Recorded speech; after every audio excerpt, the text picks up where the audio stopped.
Shalom Aleichem, everybody, and welcome to RebCohen.com, bringing you an inspiring and relevant word on the Torah portion of the week. So this week's Parsha, Tisa, and the first mitzvah that's enumerated here is the counting of the Jewish people. And the counting is done by a half a shekel. The poor can't give less, the rich can't give more. Everybody gave a half a shekel. They'd count the half a shekels. They'd know how many people there were. Question is why the half a shekel? Why not a whole shekel? Why not a quarter, dime, nickel? The other interesting matter is what's the deal of counting through coins? Why can't we just count heads? So we know we can't count heads. Rashi brings down is because that when you count, you could bring the evil eye, and the evil eye would bring pestilence or some other calamity, like what happened with King David when he counted Jews. So, what does it mean? But if you count, you're going to bring the evil eye. So, by the way, that's why we're not allowed really to count Jewish people.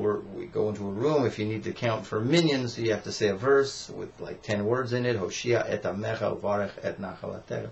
Or some people would learn, Baruch atah Hashem Elokeinu melech haolam hamotzi lechem min haaretz. That has 10 words in it. It's because you're not allowed to count Jews because you're singling them out. But what's the idea of the half a shekel? The idea here is it's very deep. The creation of the world, the way that God made it was, things are in pairs. Adam was made with Chava. Everything's made with a kashrus and a connection to something of a counterpart. The luchot, right? The 2 tablets. Why couldn't it be 10 commandments on 1 tablet? There's a duality. Through the duality, all of the blessing comes. The idea of the luchot, is the 2 energies that we need to blend in order to make the connection with God. One is love and one is awe, reverence. The same idea is with the half a shekel. In giving the half a shekel, you see, first of all, we recognize that when we're giving the half, we are just half a man, right? So, what's the other half? So, the idea here is there's a world.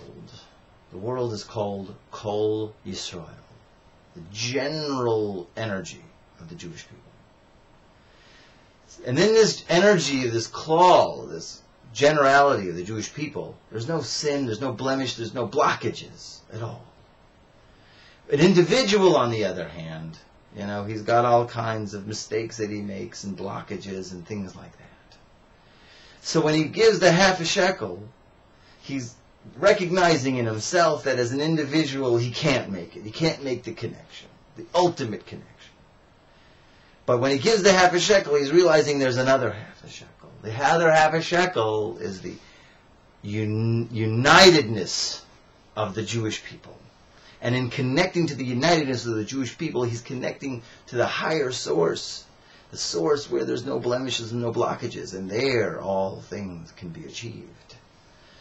See, the idea here is that when an individual is by himself, so then, counting a Jew, he's going to be by himself. So therefore, all the blemishes and blockages and things are going to exist there. And therefore, the evil eye could have power.